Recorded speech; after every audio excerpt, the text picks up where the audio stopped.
नमस्कार स्टूडेंट्स। आज के लेक्चर में हम बात करने वाले हैं पोलर प्लॉट्स के बारे में। अब तक जो हमने रूट लोकस के बारे में बात की थी तो आपने समझा होगा कि बहुत सारी कॉम्प्लिकेशंस थी, बहुत सारे स्टेप्स थे जो हमें फॉलो करने हैं। लेकिन जब भी हम फ्रीक्वेंसी डोमेन एनालिसिस में जाते हैं, अगर हम पोलर प्लॉट्स की बात करें या फिर नाइक्विस्ट प्लॉट की बात करें या फिर बोर्डे प्लॉट की, उसमें अगर एक बार आपने सीख लिया तो उसका प्रोसीजर रूट लोकस जितना लंबा नहीं है। आप इजीली किसी भी फंक्शन के लिए पोलर प्लॉट, नाइक्विस्ट और बोर्डे प्लॉट इजीली कंस्ट्रक्ट कर सकते हैं। ओके, सो आज में हम सिर्फ पोलर प्लॉट के बारे में बात करेंगे। There is some correlationship between polar plot and we can say Nyquist plot, वो भी मैं आपको बताऊंगा। व्हाट इज पोलर प्लॉट और उसको हम कैसे ड्रॉ कर सकते हैं वो हम आज के लेक्चर में डिस्कस करेंगे। सो with this let get this lecture started. Okay, so what is polar plot. So last lecture में भी मैंने आपको बताया था कि भाई हमें फ्रीक्वेंसी डोमेन एनालिसिस में 3 टूल यूज करने वाले हैं। First one is polar, then Nyquist, then Bode. What is polar plot? The locus of the magnitude, that is magnitude of G j omega, where this is nothing but our open loop transfer function g of s. Okay, now in place of s, if we are doing frequency domain analysis, we are putting s is equal to j omega. Okay, so magnitude of g j omega, or in short we can say m, that is stands for magnitude, and phase angle of g j omega, or we can say phi, as the input signal where our frequencies is varies from 0 to infinity in complex plane g j omega, which is known as polar plane. Okay, तो अब polar plot में क्या है, हमारी जो frequency है वो very करेगी फ्रॉम 0 टू इन्फिनिटी। उस टाइम पे हमें फाइंड करना है कि भाई हमारे मैग्नीट्यूड और हमारे फेज एंगल की वैल्यू क्या है। अगर उसको हमने कैलकुलेट कर लिया तो वो हमें देगा हमारा पोलर प्लॉट। एक चीज़ आपको यहाँ पर ध्यान रखनी है, जब हम पोलर प्लॉट के बारे में बात करते हैं so our frequency signal will vary from 0 to infinity, but जब हम नाइक्विस्ट प्लॉट की बात करते हैं so for that the frequency will be minus infinity to plus infinity. ठीक है, सो एक बार आपने पोलर प्लॉट समझ लिया सो नाइक्विस्ट प्लॉट में आपको दिक्कत नहीं होगी। थोड़ा सा जो स्टेबिलिटी पार्ट है, स्टेबिलिटी कैसे फाइंड कर सकते हैं with the help of Nyquist plot, वो वाला समझना पड़ेगा। बाकी आप उसको ड्रॉ करने के लिए सिर्फ आपको मिरर इमेज कंसिडर करके आप इजीली नाइक्विस्ट प्लॉट भी बना सकते हैं। ठीक है, so polar plot is very important. कोई भी एग्जाम में चाहिए कि पोलर प्लॉट का एग्जाम्पल आएगा उसमें। ठीक है, सबसे पहले बात करते हैं उसके स्टेप्स के बारे में, कैसे हम फाइंड करेंगे पोलर प्लॉट को। सबसे पहला स्टेप से we have to find the value of magnitude and phase angle phi. ठीक है, सो क्या फाइंड करेंगे, magnitude of G j omega and angle of G j omega.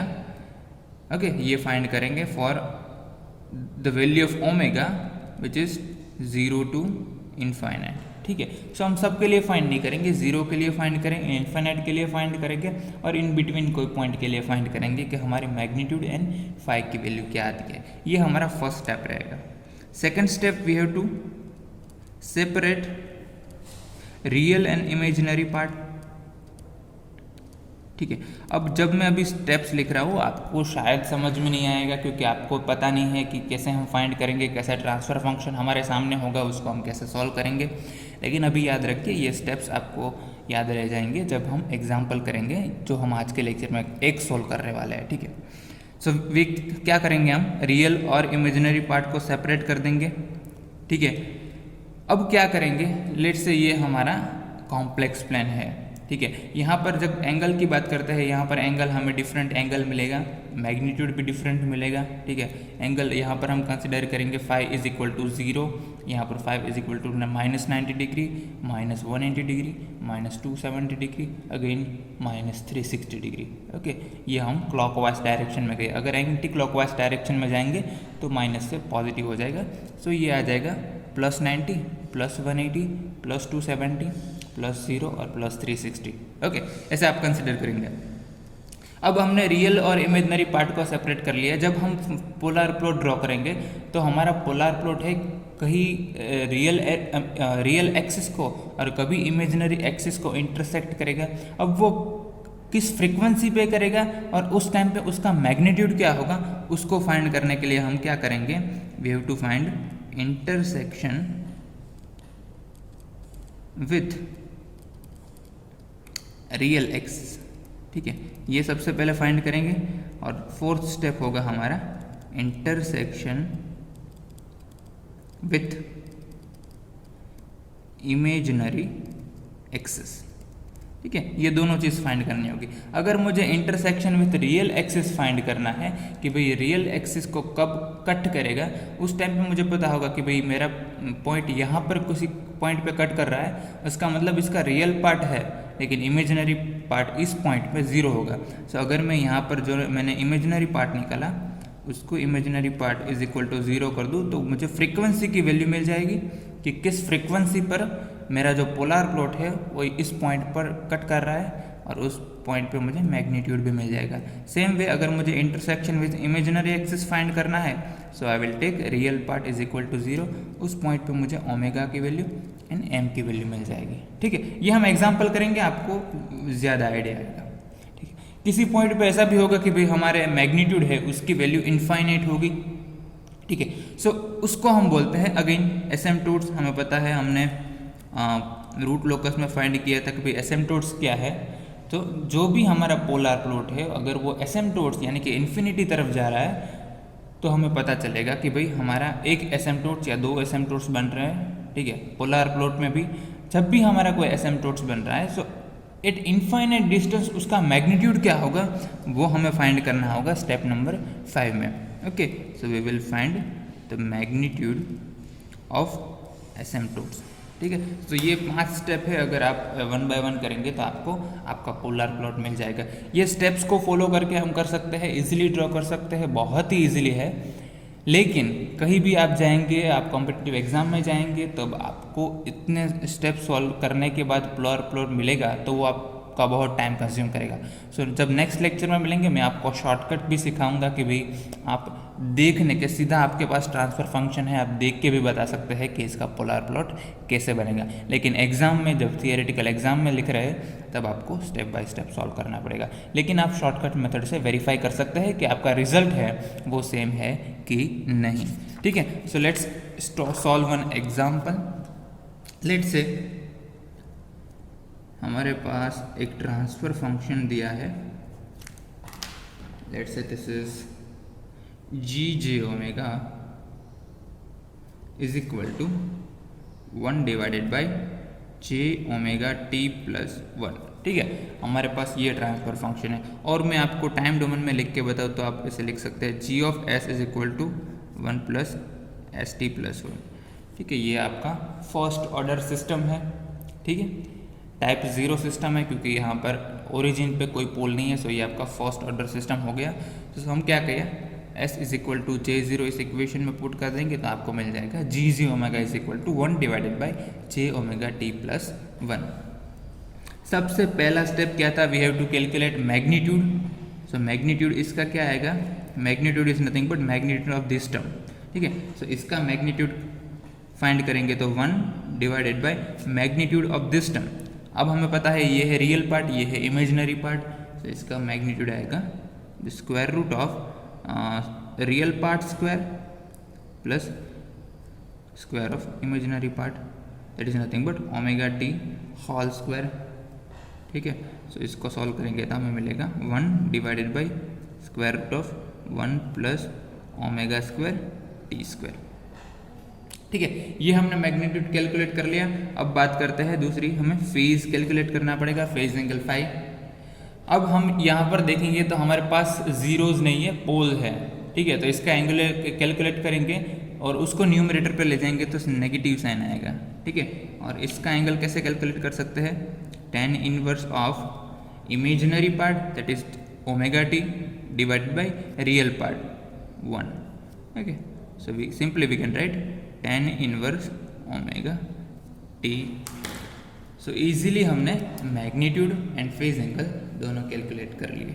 ठीक है, अब बात करते हैं when omega is equal to 0। अब हमारे पास मैग्नीट्यूड एंड फेज एंगल है। पोलर प्लॉट क्या है, जब भी हमारी ओमेगा की वैल्यू 0 से इनफाइनाइट तक वेरी होती है तब हमारे मैग्नीट्यूड एंड फेज एंगल की वैल्यू कैसे वेरी होगी उसको हम कॉम्प्लेक्स प्लेन में प्लॉट कर रहे हैं। ठीक है, this is nothing but our polar plot. सबसे पहले कंसिडर करते हैं कि भाई ओमेगा की वैल्यू 0 है, तब मेरा मैग्नीट्यूड क्या है एंड मेरा फेज एंगल क्या है। फिर कैलकुलेट करेंगे omega is equal to infinite consider करके मेरा मैग्नीट्यूड क्या है और मेरा फेज एंगल क्या है, ये चीज़ हम फर्स्ट स्टेप में कैलकुलेट करेंगे। सब ओमेगा इज इक्वल टू 0 यहाँ पर पुट कर दो, ठीक है। सो 0 into T square 0, 1 plus 0 again 1 only, 1 divided by 1 1। तो ओमेगा इज इक्वल टू 0 पर आपका मैग्नीट्यूड 1 होगा। अब ओमेगा इज इक्वल टू 0 पर हम अपना फेस एंगल फाई कैलकुलेट करते हैं। So omega is equal to 0 यहाँ पर रख दो, तो ये 0 हो जाएगा tan इनवर्स 0। सो हमें पता है हमारा tan है वो 0 कब होगा, जब tan 0 is equal to 0, phi की वैल्यू हमें 0 मिल जाएगी, ठीक है। अब बात करते हैं omega is equal to infinite की।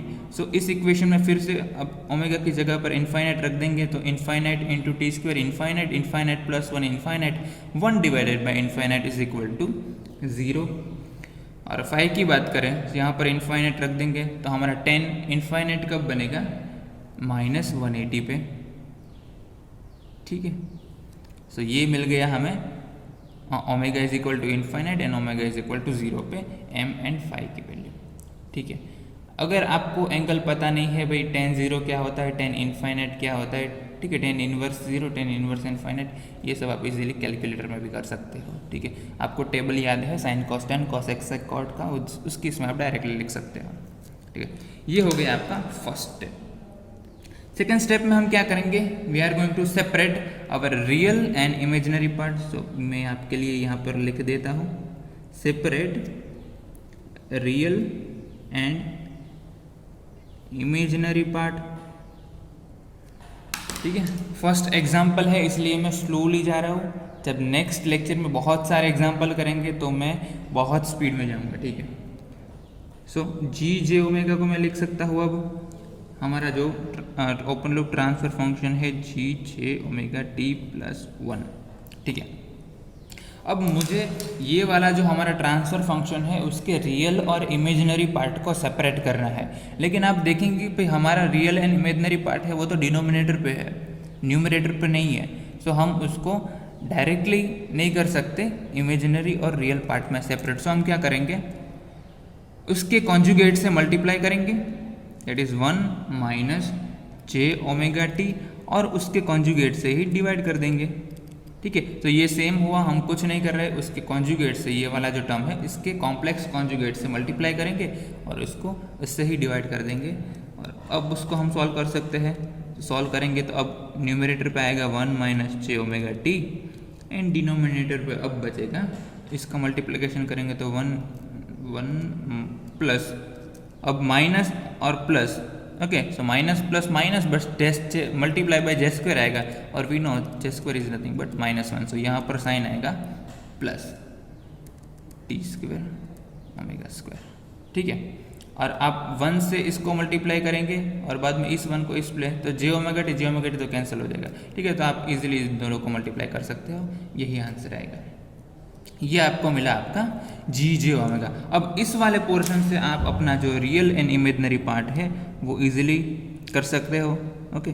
सो we can write 1 divided by 1 plus T square omega square minus j omega T divided by 1 plus T square omega square, ठीक है। सो ये हो गया हमारा रियल पार्ट, यहाँ पर मिल गया हमें हमारा imaginary part, okay. So this is what all about the second step. Now next step is to find out the intersection with real axis, but साथ में मैं आपको अपना जो पोलर प्लॉट है वो कैसा दिखेगा वो भी साथ में ड्रॉ करते हैं, तो आपको पता चलेगा कि भाई हम कर क्या रहे हैं एक्चुअली, ठीक है। सबसे पहले हमारा कॉम्प्लेक्स प्लान है उसको बना देते हैं, ठीक है।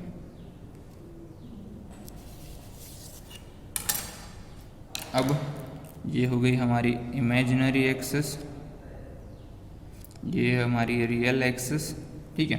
अब फिर से यहाँ से ध्यान दीजिए, हमें पता चल रहा है कि भाई ओमेगा इज इक्वल टू 0 है, तब हमारे पास मैग्नीट्यूड है 1 एंड एंगल है 0। अब एंगल यहाँ पर देखिए, एंगल 0 है, उसका मतलब कि यहाँ पर आएगा, यहाँ पर आएगा, एंगल -180 है, इस मतलब यहाँ पर आएगा, ठीक है। सो 0 यानी यहाँ पर आएगा, 0 से 180 यानी इधर जाएगा, ठीक है, इस डायरेक्शन पे जाएगा, यहाँ पर नहीं आएगा, यहाँ तक रुकेगा वो।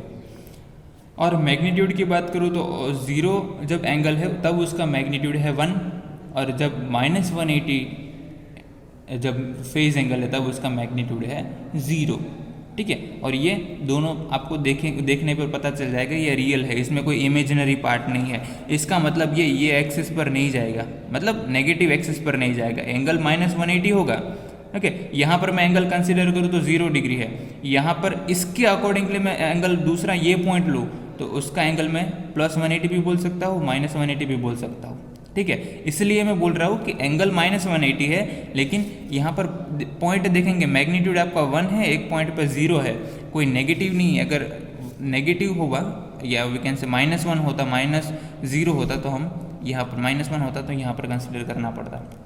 सेम वे इमेजनरी होता तो यहाँ पर आ जाता, लेकिन ये पॉजिटिव है, रियल एक्सिस पर आएगा, ठीक है, 1।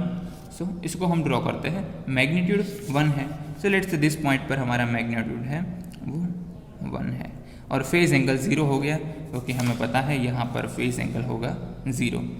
ये हो गया किसके लिए, when omega is equal to 0, ठीक है, when omega is equal to 0 magnitude is 1, phi is 0। दूसरी चीज़, when omega is equal to infinite my magnitude is 0, so अब पहले 1 था, अब वो क्या हो गया, मैग्नीट्यूड मेरा 0 यहाँ पर ही होगा, ठीक है। सो मैग्नीट्यूड अब 0 हो गया, और एंगल कितना लेके जा रहा है हमारा पोलर प्लॉट, -180, सो वो यहाँ पर आ रहा है when omega is equal to infinite. तो हमें 2 पॉइंट पता चल गए कि मेरा पोलर प्लॉट है वो यहाँ से चालू करेगा और यहाँ पर टर्मिनेट करेगा, ठीक है।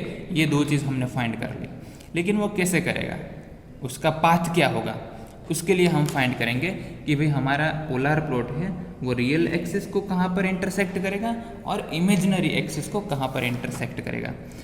अब मुझे सबसे पहले फाइंड करना है कि वो इमेजिनरी एक्सिस को कहाँ पर इंटरसेक्ट करेगा। अब इमेजिनरी एक्सिस को इंटरसेक्ट कर रहा है, उसका मतलब उसका रियल पार्ट 0 है। सो इस इक्वेशन हमारा रियल पार्ट है, उसमें अगर मैं 0 रख दूँ, सो रियल पार्ट क्या है, 1 divided by 1 plus t² omega square is equal to 0। अगर मैं ये फाइंड करूँ इज इक्वल टू 0, तो मुझे कोई ओमेगा की वैल्यू मिलेगी, जहाँ पर मैग्नीट्यूड है वो मुझे फाइंड करना है, ठीक है। सो अब मुझे पता चल गया कि भाई रियल पार्ट 0 हो जाएगा, उस पॉइंट पे मेरा जो पोलर प्लॉट है वो इमेजिनरी एक्सिस को इंटरसेक्ट करेगा, ठीक है। सो यहाँ पर अगर ये वाली टर्म 0 कब होगी, जब ओमेगा की वैल्यू इनफाइनाइट होगी, तो 1/इनफाइनाइट इज इक्वल टू 0 होगा। So we can directly say omega is equal to infinite पे मेरा जो पोलर प्लॉट है वो real axis is equal to 0, it means imaginary axis को इंटरसेक्ट करेगा, ठीक है।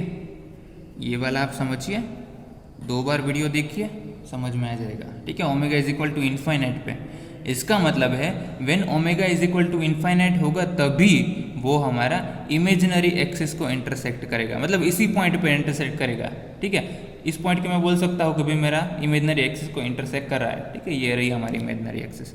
अब वो इमेजिनरी एक्सिस को इंटरसेक्ट कर रहा है, उस टाइम पे उसका मैग्नीट्यूड क्या होगा ये फाइंड करना है।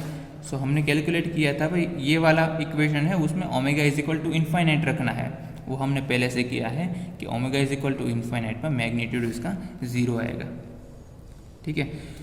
सो वो इंटरसेक्शन इमेजिनरी एक्सिस को कहाँ पर करेगा, इस पॉइंट पर करेगा, और तब इसका मैग्नीट्यूड क्या होगा, 0 होगा। सेम चीज़ हम फाइंड करेंगे कि भाई वो रियल एक्सिस को इंटरसेक्शन कब होगा वो, ठीक है। सो उसके लिए क्या करेंगे, हमारा जो इमेजिनरी पार्ट है उसको हम 0 करेंगे। सो वो करेंगे तो ये इक्वेशन क्या है, t omega plus 1 plus t² omega square is equal to 0, ठीक है। अब ये वाली टर्म 0 कब होगी, ठीक है। सो एक पॉसिबिलिटी है when omega is equal to 0, जब ओमेगा इज इक्वल टू 0 होगा तब ये वाली टर्म 0 हो जाएगी। दूसरी पॉसिबिलिटी है जब omega is equal to infinite होगा तो 1/इनफाइनाइट भी 0 हो सकता है। तो ये दोनों पॉसिबिलिटी बन रही है इस पूरी टर्म को 0 होने के लिए।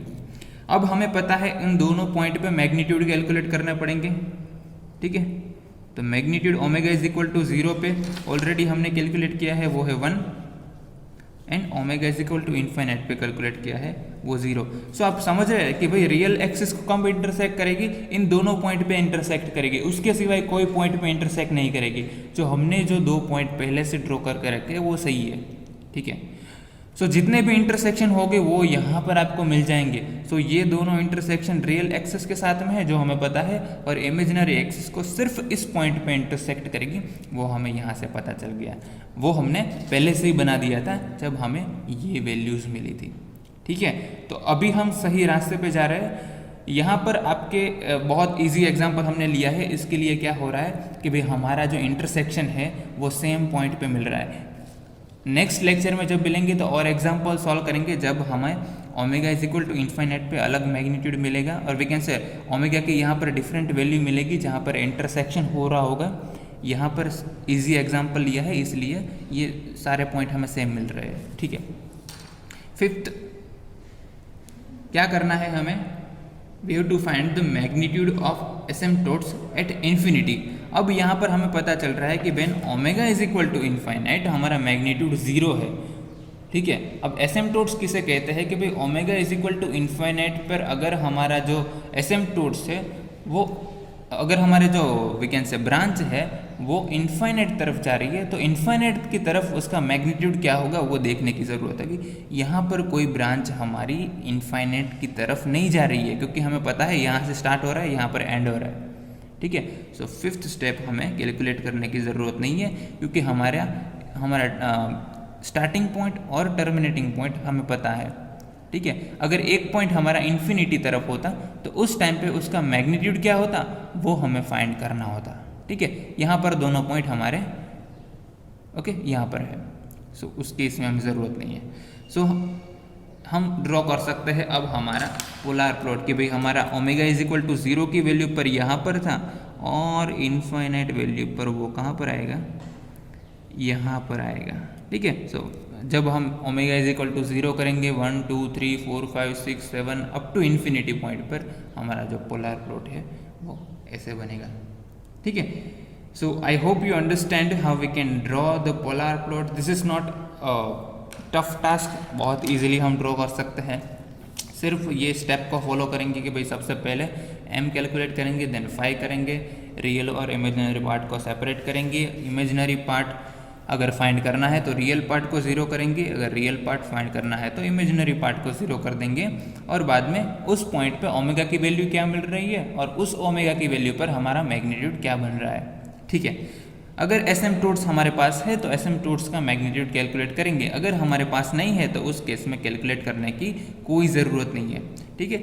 ये इजी एग्जांपल था, नेक्स्ट लेक्चर में मिलेंगे तो और टफ एग्जांपल सॉल्व करेंगे। अब आपको प्रोसीजर पता चल गई तो आप इजीली सॉल्व कर सकते हैं, ठीक है। नेक्स्ट लेक्चर में और भी बताऊंगा कि भाई आपके पास सिर्फ ये ट्रांसफ़र फंक्शन है, ये कोई भी कैलकुलेशन हमें नहीं करना है, सीधा आप पोलर प्लॉट कैसे ड्रॉ कर सकते हैं विदाउट डूइंग एनी कैलकुलेशन। एक भी कैलकुलेशन करने की ज़रूरत नहीं पड़ेगी। तो जब भी आप कोई भी कॉम्पिटिटिव एग्जाम में जाएंगे आप ये वाला मेथड यूज़ करेंगे to draw the polar plot. Okay, so with this we are closing today's lecture. जब नेक्स्ट लेक्चर में मिलेंगे उसके बहुत सारे एग्जाम्पल सॉल्व करेंगे। Thank you so much.